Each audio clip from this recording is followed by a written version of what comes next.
What if life as you know it, that safe job, the future plans you have, the hope you held, all collapsed overnight? I'm talking your wife fighting for her life with cancer, or your bank accounts empty, and the dreams that you had for your future fell into ashes. Some people crumble under that weight and few rebuild. But today's guest, TK Kang, is living proof that you can hit rock bottom and still rise stronger. He's walked through things like infertility, financial ruin, fear, and the pain of watching his wife battle a deadly disease of cancer. And he came out not just surviving, but as we like to say at SwagAbility, thriving where life found him. If you feel broken or lost or maybe overwhelmed, I would encourage you to stick with this episode. I believe it'll be a big encouragement to you because at SwagAbility, as we always say, with God, with grit, and a little bit of swag, you can rise from any season you're walking through.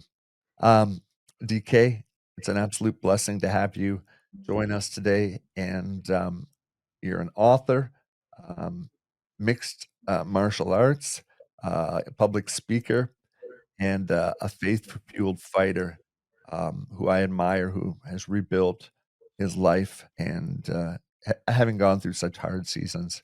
So appreciate you hanging out with us for a few minutes. Yeah, well, thank you for having me on your show. Yeah, It's a great honor. well, likewise.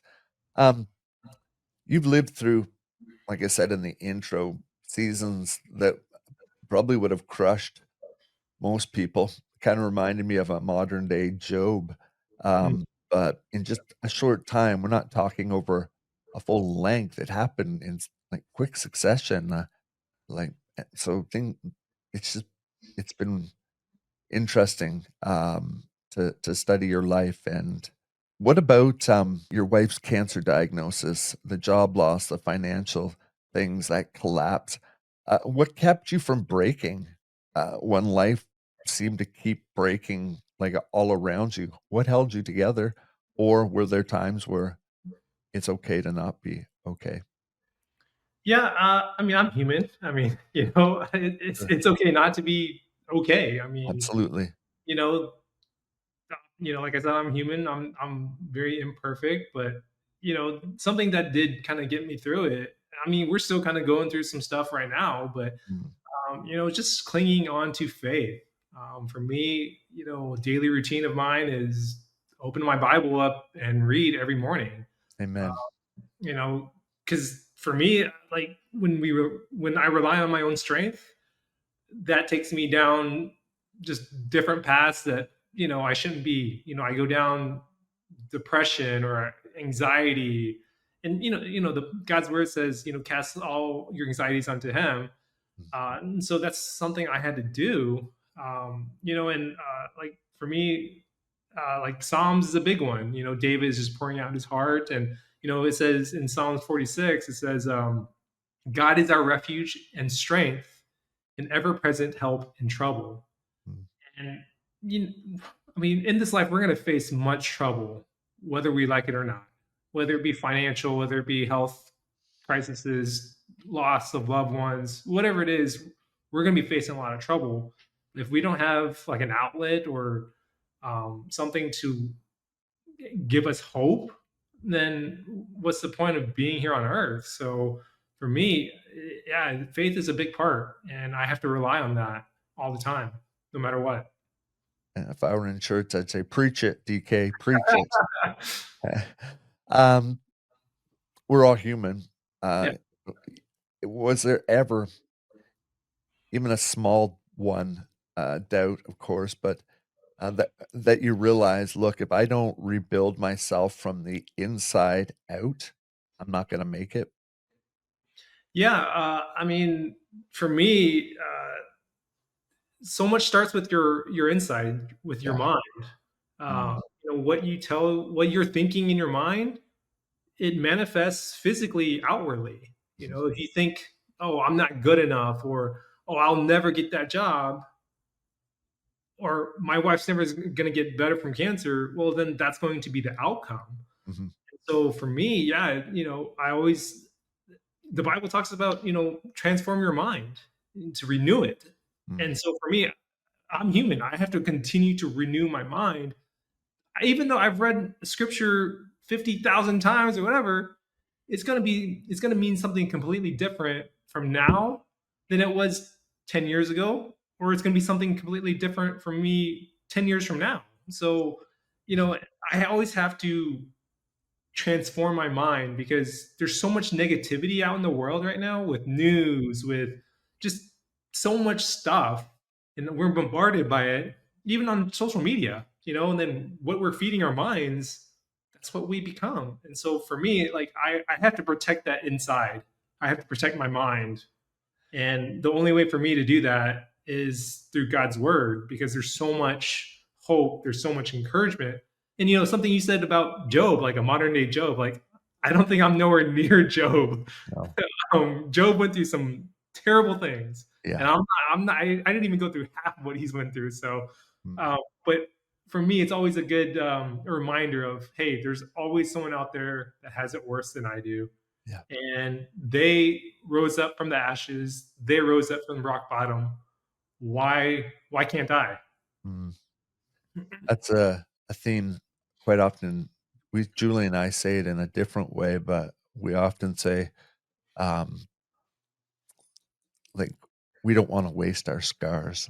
Like, Yeah. scars are given, because of life circumstances, but there's someone else out there that's walking that same battle, if not worse, Mhm. and, it gives you a new platform to be able to say, "I can empathize with you," and or, "Here's where we found help."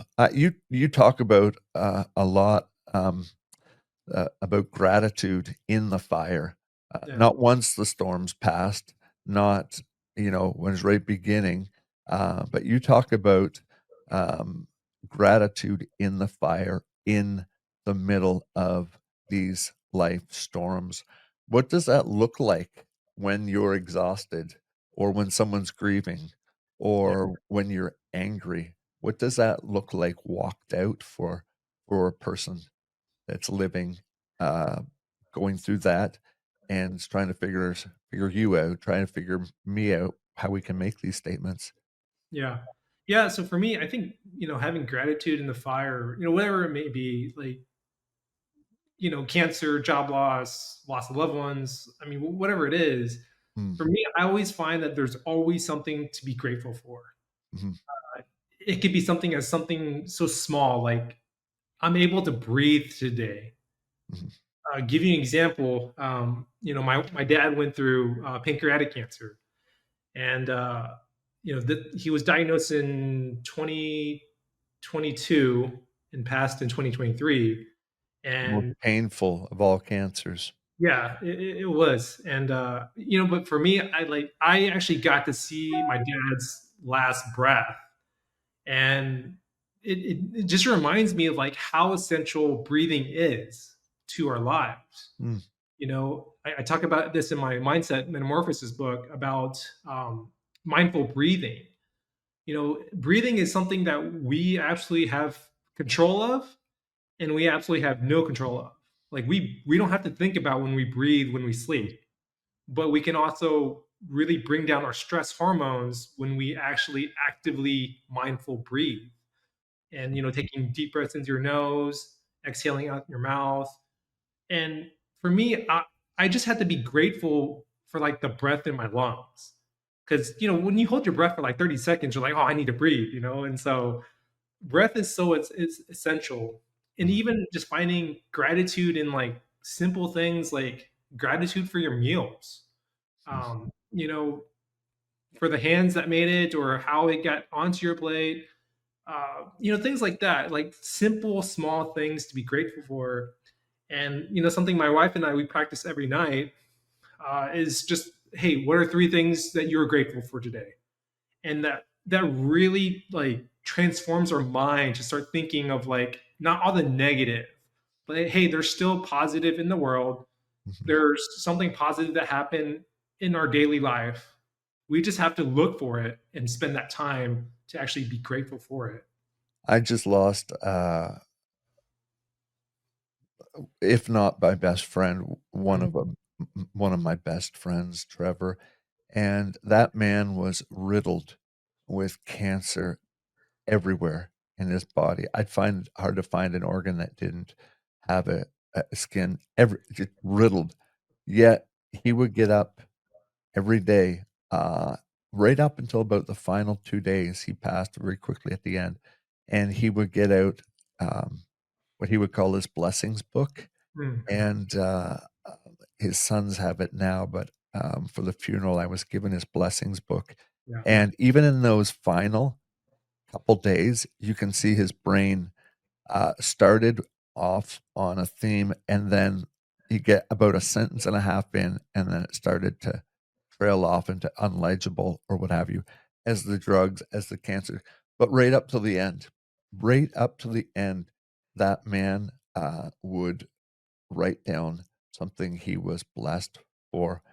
Um, yeah, it so much reminds me, you talking about scripture, um, Solomon, there's a proverb, he wrote that says, "Better to go to the house of mourning than it is the house of feasting, for in it you will find life." And I'm like, as a teenager, I was like, that guy's the most warped man in the world. Like, why would who'd want to go hang out at a funeral parlor as opposed to a party? But his point was, during these times, you spend more time thinking about the important things that matter around you in life, your soul, Yeah. your future, your friends.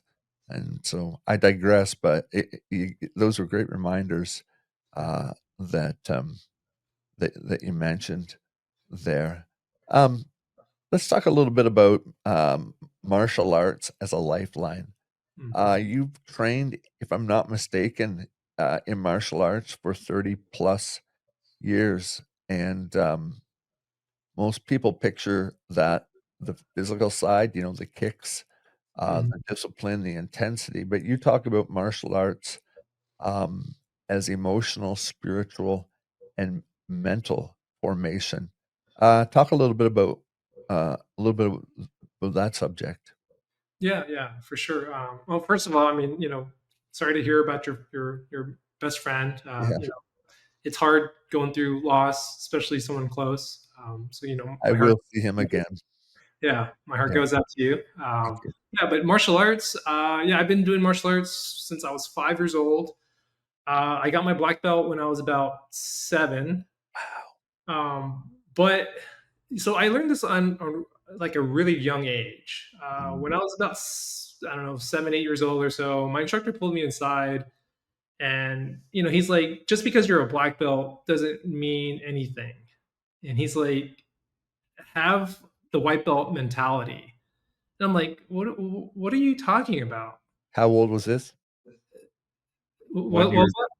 rough age? How I was when like your 7, instructor's 7 or talking 8 to you? years old, 7 or 8 years old at the Okay, time just when my young instructor kid. told me this. Yeah, And he's like, have a be a white belt every time you walk into that door. And I'm like, can't you see like I'm a black belt? huh. But then he later explained that, hey, just because you're a black belt doesn't mean you know everything. He's like, never stop learning Yeah. in life, in martial arts, whatever it is. Continue to learn. And for me, I found that as like a life lesson. There's always something to learn, whether it be about yourself, about a new skill, a new language, whatever it is.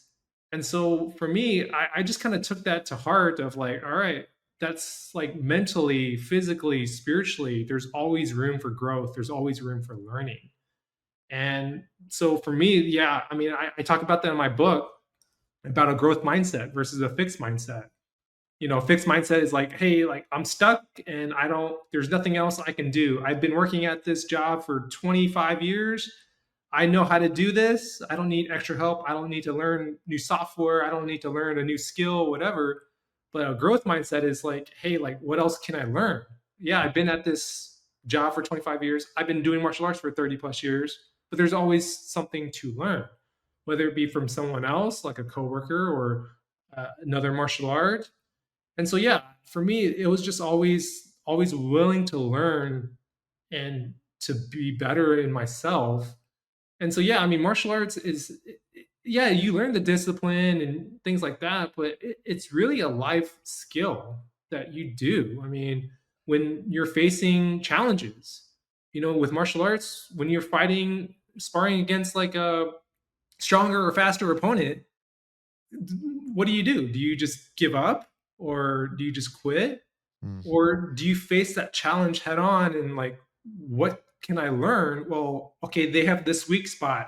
All right, how can I, really go after that weak spot and target that?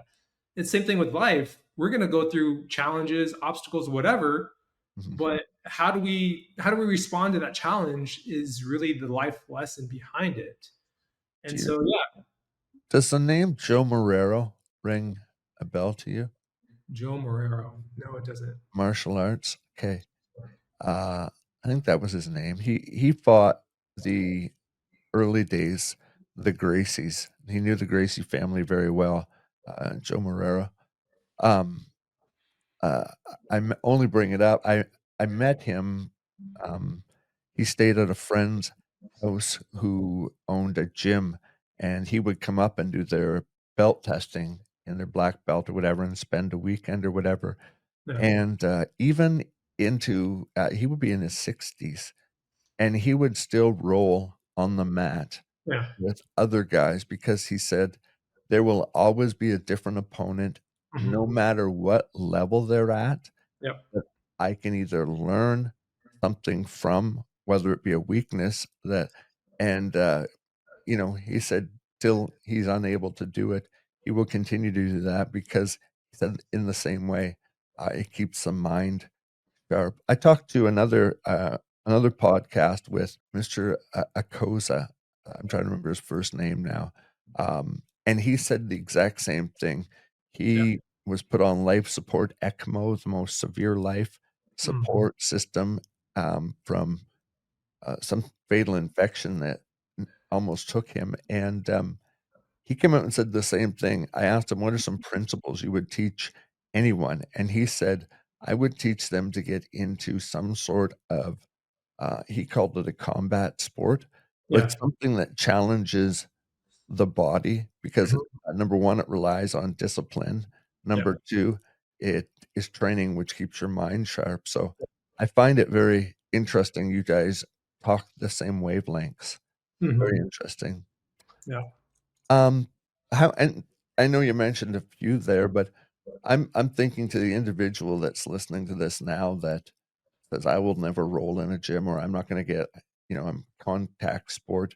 Uh, from your experiences, in those things and talking about them, relating them to real life, what are some really practical principles, from martial arts that,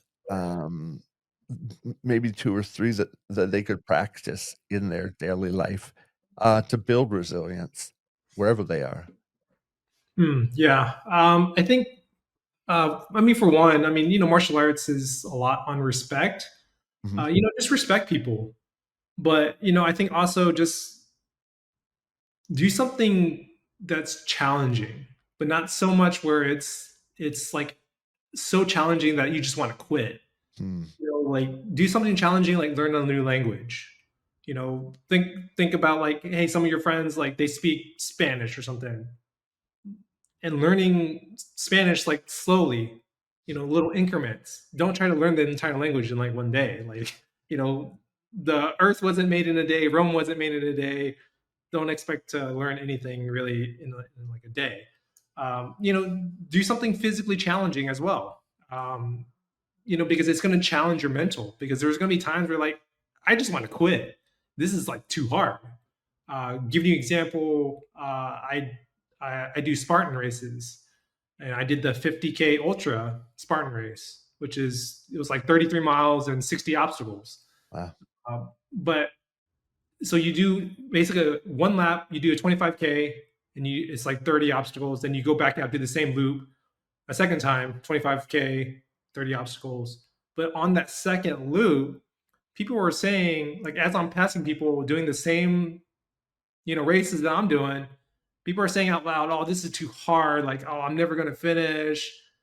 And, just thinking about like that, like it's challenging, but what you're telling your mind and you're saying in your head or saying out loud, well, your body's going to follow with it. And so for me, I just kept telling myself, like, I can and I will finish this race. Hmm. I mean, the Bible talks about, finish the race as if you're going to win the prize, right? Yeah. We're all on a race in life, metaphorically speaking. And sometimes life is challenging. But when you do those challenging things, it helps build that resilience up to face a bigger challenge later on in life. Like if I wouldn't have done that 50K, if I wouldn't have done, martial arts all my life, I don't know how I would handle my wife's cancer diagnosis Hmm. and losing my job a week after I disclosed that to my employer. Um, these things prepared me in life, like the 50K ultra, martial arts training, sparring against faster opponents or whatever. All these things really accumulated and basically prepared me for a bigger challenge that I'm not saying that I wanted these challenges in Yep. life, No one does. but they just happened, but Yeah. I was able to face them head on. And I was just like, all right, what is the next step we need to do? Let's learn about cancer. Let's learn about, and that's challenging in its own. Like, who wants to read about cancer if you're not a doctor? Like, you know, I certainly never knew anything about cancer, No. but I was kind of dove in and I'm like, all right, well, let's have that growth mindset and let's learn about cancer. But all those challenges helped me to face what I was facing. So yeah. Such great advice. Yeah, to put into practice. Uh, Friends, if you're a podcaster or a guest looking to get booked on one or more shows, Podmatch is the place you need to be. It instantly matches podcast guests with their interests. It gives hosts opportunity to find guests that match their genre of podcast, and it's available at the touch of your keyboard. It's like a dating app without the breakups, is how I call it. If you want to get started on a podcast and you don't know where to start, uh, head to Podmatch and do them a favor. Tell them Swags sent you. You can join by going to joinpodmatch.com/swagability. That's joinpodmatch.com/swagability and get yourself connected with the ultimate starter with Podmatch. Let's get back to our conversation here. We went from martial arts, but I gotta ask you, near the end of our first interview when we were chatting, you talked about kimchi, and I want to talk about the kimchi mindset. I love that idea, the kimchi mindset. It's not just food; it's a metaphor. And you talked about pressure, fermentation, and transformation. Break down for us what you mean when you say pressure uh, can produce power. Yeah. So uh, I talk about this in the Kimchi Connection cookbook about the kimchi mindset, and when you're making kimchi, and if you don't know what kimchi is, it's a Korean fermented dish that helps with gut health and your immune system, and just a whole lot of benefits of kimchi. But for me, I saw kimchi as it was kind of like a life lesson. You take ordinary cabbage and you cut it up, you put a bunch of spices in it. It's just regular cabbage with spices, right? But once it starts fermenting you know, with pressure on under it, like once you put it in a jar, seal it, it starts building pressure, building up, bubbles, things like that. And then it starts to transform into ordinary cabbage into something fermented that helps with your gut, that helps with your immune system, and so many benefits. I want to ask you about the book once more. Going through it and thinking back on it now, um, was there a particularly hard chapter to write, or what was, maybe I should form a question, what was the hardest chapter for you personally to write? And if there is one that was difficult, uh, why was that? Um, I think honestly the beginning was the hardest part because I'm like I don't know what I'm doing, Hmm. writing a book. But I think also the last chapter for me, because I talk about in the last chapter I talk about like leaving a legacy behind, and that was really particularly hard for me because my wife and I we've dealt with infertility Hmm. for about 10 plus years. My wife had complicated surgeries that went with it. She was hospitalized in 2020 and basically ended up getting really complex surgery that took like 8 hours from having endometriosis and basically doing a total hysterectomy. And then the endometriosis spread to other parts of her organ, things like that. Like the doctor said, it was like it's supposed to be an hour surgery, but it ended up being 8. And so that kind of sealed the deal for us to have children. And so for me, writing about, leaving a legacy behind, and that kind of made me think about like, all right, well, how do I leave a legacy behind? Because we don't have children. Most people think of leaving a legacy is through your children. And I, I think that was just really hard for me because like I had to really think outside the box of what does leaving a legacy mean to someone who doesn't have children. And I'm like, okay, well, that could be to charity, or that could be to friends' kids, that could be to your friends, whatever it is, that's leaving a legacy.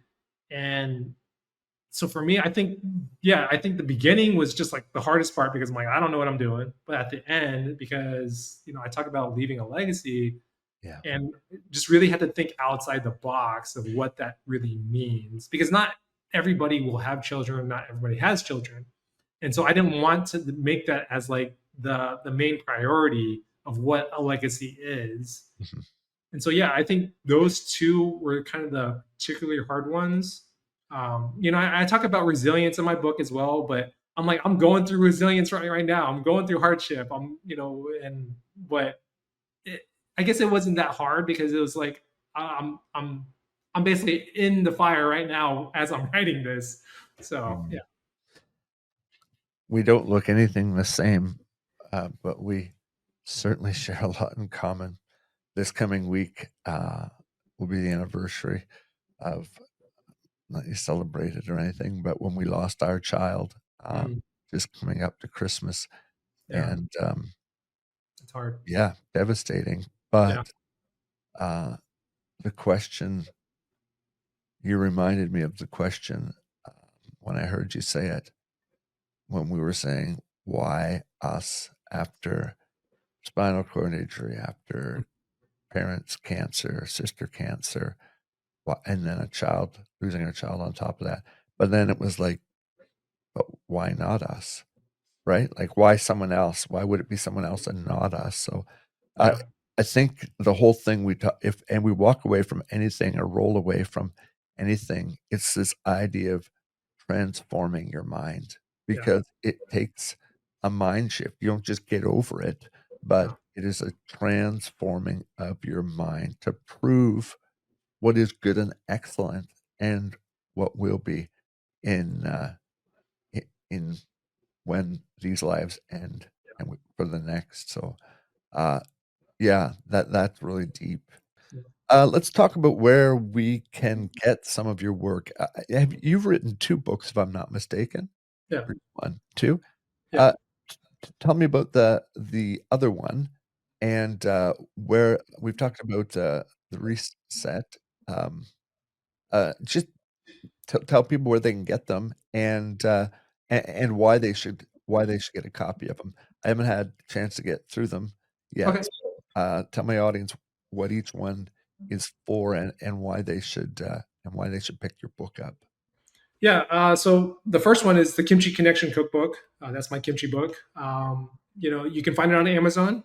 I Mhm. mean, I'd love for you to leave a review as well, but I Yeah. think people should pick it up if you want to start integrating kimchi into different dishes. We'll Uh, put it in our notes too, sorry, in the yeah. show notes. Okay. So, Yeah, for sure.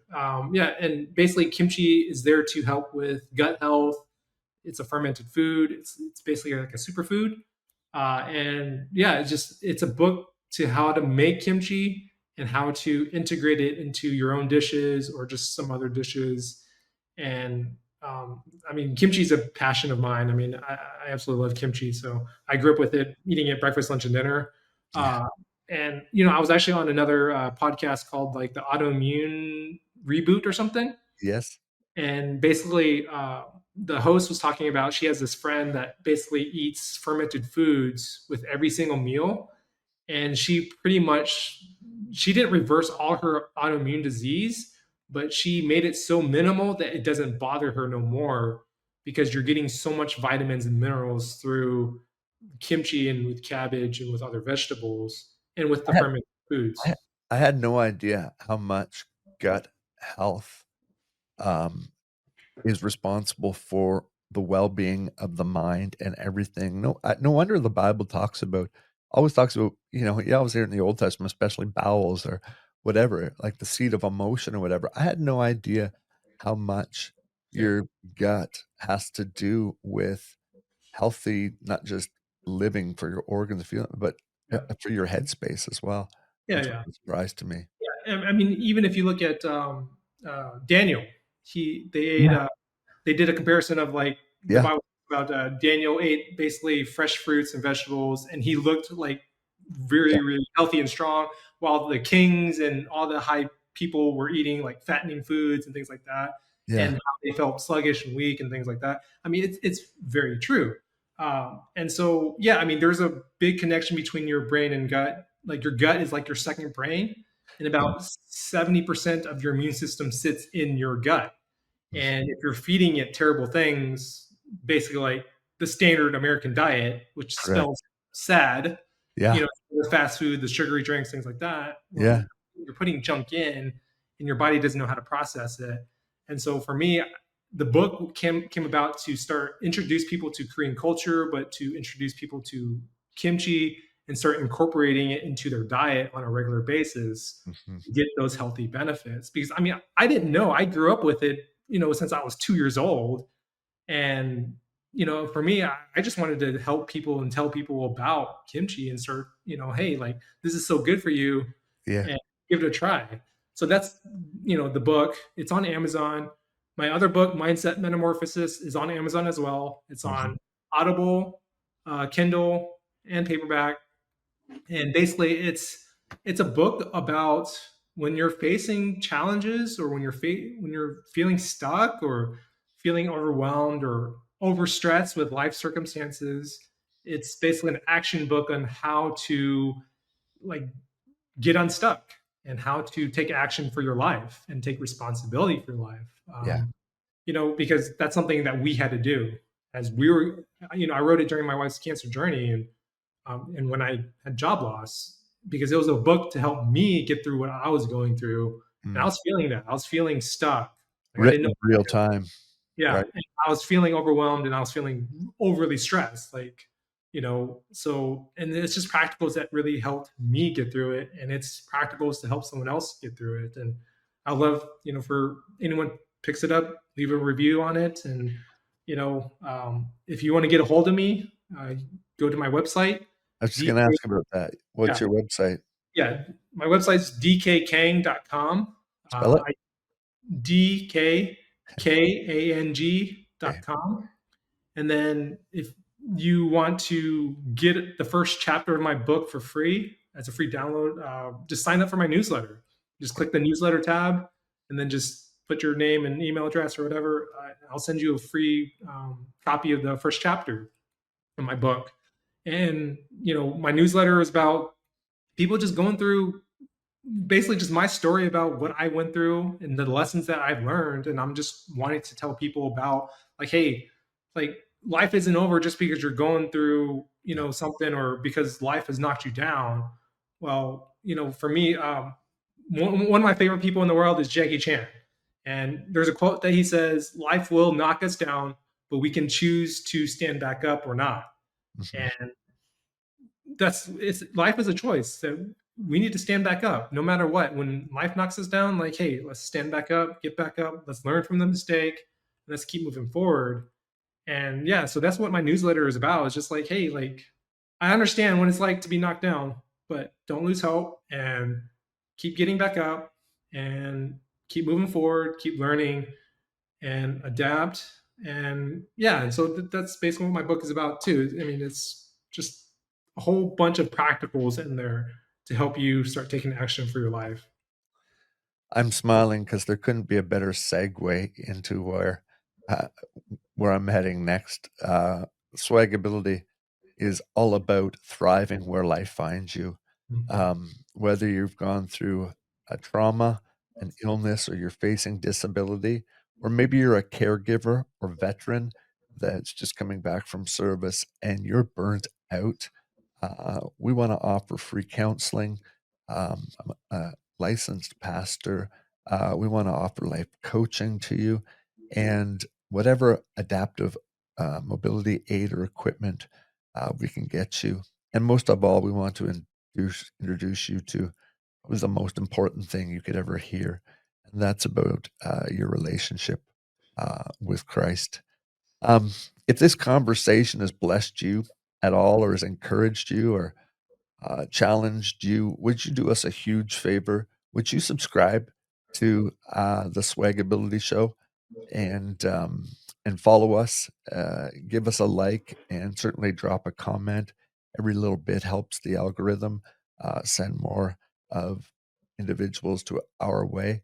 And if you want to find out a little bit more about what Swagability has to offer, would you head to our website, swagability.com? And there you'll find out about my wife and I. And if God leads you to support our organization, you can certainly donate there, or it will be in the show notes as well, along with all of DK's material, links to his page and his books. DK, thank you for your time. Two last questions. Who's your favorite superhero? Ooh. Favorite superhero? Are we talking about American superhero or Any superhero. any superhero? So for me, mine would be Vegeta from Dragon Ball Z. Okay. Uh, Favorite food for a Canadian winter? I don't know where you live, but what would be a favorite food for a Canadian winter? Canadian winter. Ugh, I don't know. I live in Dallas, Texas, so I know.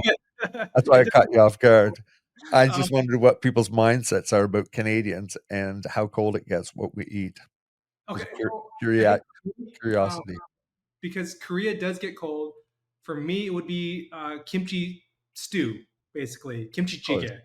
yeah. Yeah.